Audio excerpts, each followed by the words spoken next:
The Egyptian sun sank slowly behind the horizon, painting the Giza plateau in molten gold.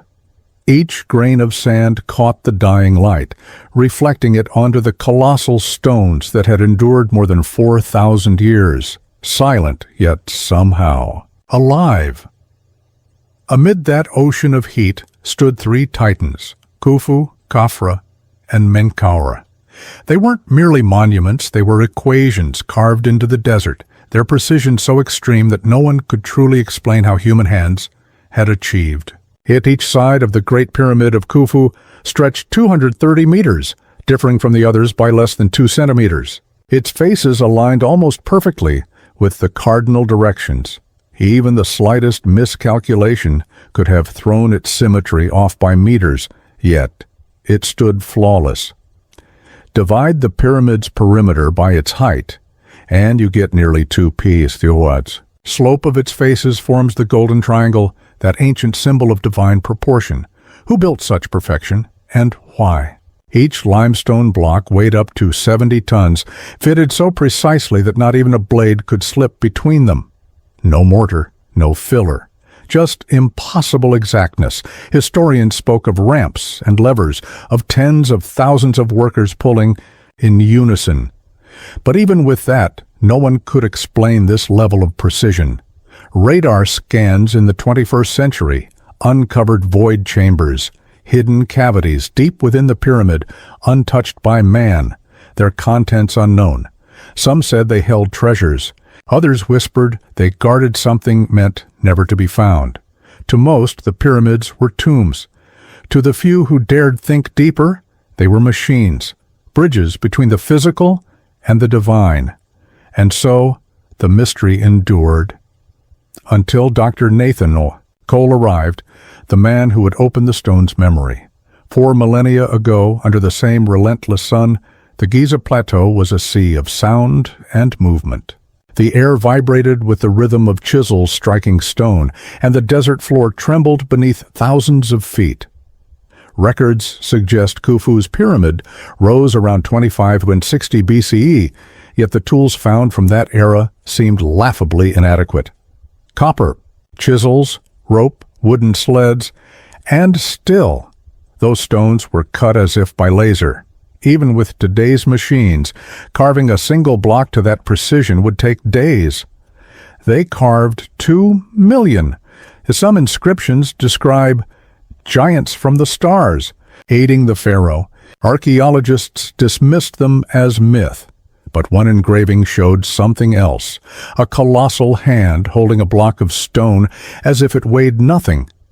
Nathan had seen that very carving in his dreams, weeks before he ever arrived. He could never explain. Why? That night, standing beneath the stars of Orion, the same constellation the pyramid mirrored, Nathan felt something stir. The wind whispered through the scaffolding, and for a second he thought he heard the distant echo of a hammer striking stone, and somewhere deep beneath his feet, the ground seemed to hum. After weeks of excavation, Nathan's team uncovered a black basalt slab buried at the pyramid's base. Unlike any stone in the surrounding geology, it reflected no light and swallowed heat. In the middle of the night, Nathan dreamt he was standing before that same slab, only it was open, revealing a downward passage of light. Inside he saw shadows, figures, tall and human, but not quite. When he woke, sweat drenched his body. The clock beside him read 11:47. He dismissed the dream until morning, when the team returned to the site. Overnight, the sand around the slab had shifted away, revealing a narrow crack large enough for a man to enter. The air around it was colder than the desert should ever allow. Nathan stared at the fissure. "No wind," he whispered. "No erosion. It moved from below." Ahmed, his field engineer, frowned. "Then something down there still moves." That night, Nathan couldn't sleep. The desert was silent, too silent. And under that silence, he thought he heard breathing. Near midnight, the wind died completely. The camp's generators hummed softly until, one by one, they went out. Nathan stepped out of his tent, flashlight in hand. The black slab was glowing faintly now, the fissure breathing cold mist. He called out for Ahmed. No answer. He followed. Footprints in the sand, leading straight to the opening. When his beam touched the surface of the slab, new carvings appeared, figures kneeling before a massive being, its hands holding a radiant sphere. Beneath it, hieroglyphs read, "When the door opens, those who breathe beneath will return." A low vibration trembled through the ground. Somewhere in the darkness, a single human scream echoed and was swallowed whole. When dawn came, Ahmed was gone. Only his glove remained, dusted in black powder. The fissure had widened, and from within came a deep rhythmic sound, slow, powerful, like the heartbeat of something enormous. Nathan whispered, "We've awakened what should have stayed asleep." By midday, the team gathered. No one wanted to go down, but Ahmed's disappearance demanded it. 5 of them descended through the opening, ropes creaking against cold stone. The passage sloped downward, its walls carved smooth, lined with symbols unlike any Egyptian writing. The air was metallic, the temperature dropping the deeper they went. At the bottom, the tunnel opened into a vast chamber, so large that their lights couldn't touch the ceiling. In its center floated a sphere of black stone, 5 meters wide. Levitating just above the floor, no cables, no support, just an eerie hum, steady as breath. Nathan's instruments spiked. Magnetic readings surged. The sphere's surface pulsed faintly with blue lines, spirals, patterns, language. He moved closer. Inside the stone, faint shapes swirled, tall figures, their eyes glowing like molten gold. Then the floor trembled. The sphere brightened. "Run!" Nathan shouted. They scrambled for the tunnel as the walls began to move, as if the chamber itself were alive, expanding and contracting. Behind them, a giant stone hand pressed against the floor, leaving a crater in the granite. When they emerged into sunlight, the entrance sealed shut behind them. Nathan counted the survivors. One was missing, Martin. They reached the camp, shaken. But when Nathan checked his watch, it still read 11:47 a.m. frozen. All the others' watches had stopped at the same time. The GPS showed a 3-hour time gap. They had been gone 20 minutes. The footage from their cameras was scrambled, loops of spiral symbols repeating endlessly. Nathan replayed a single clear frame. In that split second, he saw himself, standing on the opposite side of the chamber, staring back, not a reflection, another him. That night, Ahmed swore he remembered leaving the pyramid twice. Once with Martin, once without. Memories didn't match. Time didn't either. Nathan checked the sensors. Every 11 minutes 47 seconds, a low-frequency pulse emanated from the pyramid. He stared at the graph. "It's not just standing still," he murmured. "It's running."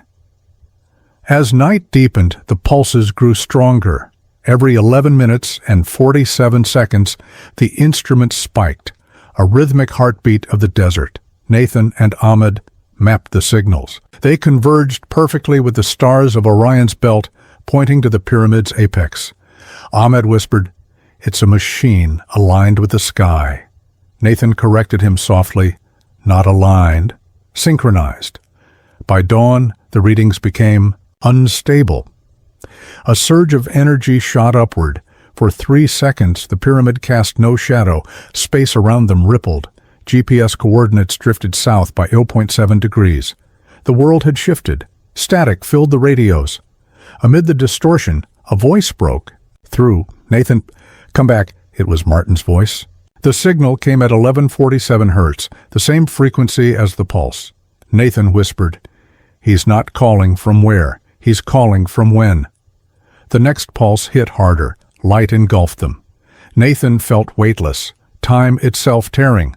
When his vision cleared, he was no longer in modern Egypt. The air shimmered with heat, and before him stood the half-built pyramid. Thousands of workers pulled ropes and dragged stones. Among them moved giant figures, 3 meters tall, their bronze skin glinting under the sun. They lifted blocks effortlessly, guiding the humans like teachers among children. On the upper platform stood Pharaoh Khufu, cloaked in gold. Behind him hovered the same black sphere, larger now, humming as the giants pressed their palms to it, sending waves of light through the entire structure. Ahmed whispered, terrified, "They're not building it. They're activating it." A giant's voice thundered through the desert. "When the breath of stone ceases, the gate will close." The ground shook, sand lifted, light swallowed everything. When Nathan woke, the pyramid was whole again. The desert was quiet. His watch still read 11:47, and in his palm, tiny flakes of metallic gold that glowed faintly under the sun. Back at camp, Nathan and Ahmed reviewed their equipment. Every device recorded identical timestamps, each separated by 26 minutes, matching the orbit of Sirius across the horizon.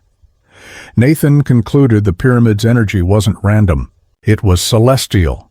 It drew power from star alignment, a synchronization point between Earth and the heavens. "It's not meant to travel through time," Nathan said quietly. "It's meant to store it." That night, as they recalibrated sensors, the pyramid began to glow again, its edges shimmering like a heat mirage. Inside, something stirred on a camera feed. A flicker appeared. Martin, standing within the chamber, bathed in light, his lips moved. "Don't stop it." Then, static, Ahmed froze. "He's alive?" Nathan whispered. "Or he's a recording from another timeline." Outside, the pyramid pulsed again. The countdown had begun. By dawn, the ground sensors screamed. Energy levels skyrocketed. The fissure at the pyramid's base reopened, just a crack, but enough to show footprints far larger than human. "They're back," Ahmed murmured. They sent a probe into the passage. The live feed showed the black sphere glowing faintly again. The chamber walls vibrated as if something massive were breathing within. Nathan analyzed the data. "It's no longer dormant," he said. "Someone, or something, has turned." Hit back on, Ahmed's face tightened. "Then this isn't an artifact. It's a reactor." They didn't sleep that night. At 3 a.m., a brief signal appeared on every monitor. A pulse, a frequency, a countdown. Before sunrise, convoys rolled in. The Egyptian military sealed the plateau, confiscating all research materials. 2 hours to evacuate, the officer barked.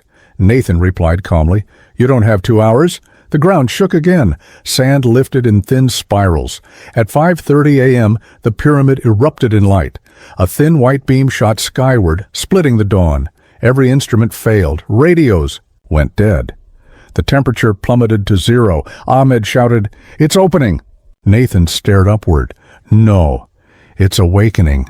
The entire structure vibrated like a living being. Stones shifted by millimeters, emitting a deep ancient roar that seemed to come from the Earth's core. Then, silence. Everything stopped. 10 minutes later, the pyramid stood motionless. But when soldiers reviewed surveillance footage, there was nothing. For those 10 minutes, the pyramid didn't exist. Nathan whispered, "It hasn't vanished. It's just moved to another moment." Days later, the area remained locked down. From their guarded quarters, Nathan noticed the pyramid's north face had turned slightly, 0.47 degrees off from every previous record. "It rotated," Ahmed said softly. "Not in space," Nathan replied. "In time." Military scans revealed a new cavity beneath the pyramid, spiraling deep, 200 meters below the known base. When shown the data, Nathan felt a chill. The geometry matched the spiral engravings from the Black Chamber. That night, he and Ahmed slipped past the guards and reached the western slope. New markings had surfaced on the stones, symbols once hidden underground, now pushed outward, like veins surfacing on skin. Ahmed whispered, "It's alive." Nathan nodded. "It's waiting for the next alignment." 15 meters down, a cylindrical shaft opened, walls engraved with glowing spiral patterns. At its center lay a smooth platform covered in twin circle markings, symbols of infinity. They descended through the new fissure, ropes sliding across cold stone. Readings spiked again. 1147 hertz. The pulse was stronger here, closer, almost audible. Then a low hum filled the air. From the far wall, a circular door began to glow, its edges forming the map of Orion. A fissure opened, and from within came a freezing gust of air, carrying a faint whisper in an unknown tongue. Ahmed stumbled back. Nathan hit record. November 7th. Under layer 13, the pyramid still running, and it's opening something deeper. From the crack, a stone hand moved, fingers twitching like it remembered being alive. Light burst through the fissure, flooding the chamber. Nathan heard the hum resolve into a pattern, tones, syllables, a rhythm that formed a meaning inside his mind. We built this not for kings, but for memory. When the stars return, the earth will remember itself. Visions flooded him, the construction, the giants, Khufu standing in awe before forces older than Egypt itself. Then the light flared. Energy erupted upward, blasting through the ceiling and into the dawn sky. For 47 seconds, satellites recorded a surge strong enough to distort the Earth's magnetic field, and then silence again. The entrance sealed shut. The hum ceased. All that remained was a faint warmth beneath Nathan's palm, and a shard of the black stone glowing faintly in his hand. Months later, Nathan sat alone in his Oxford office. The incident was buried under military secrecy, labeled a seismic anomaly. Ahmed never made it home. The fragment of black stone lay on his desk, pulsing softly at 1147 hertz, like a heartbeat. He wrote in his journal, "The pyramids are not tombs. They are records. Every vibration of the earth, every age, every breath, it's all preserved here. Humanity was never the first. We are the continuation." Thunder rolled outside. Lightning flickered, and for a moment the stone gleamed brighter, projecting symbols across the wall, the same spirals, the same double circles. Then his computer flickered on by itself. A single message appeared on the screen. Cycle reboot, 1147. November 27. Nathan stared motionless. Outside, the storm rolled toward the horizon, and above the clouds, faint and distant, a green light pulsed over Giza. Steady, slow, like the rhythm of a giant heart, the pyramid was breathing again. The end.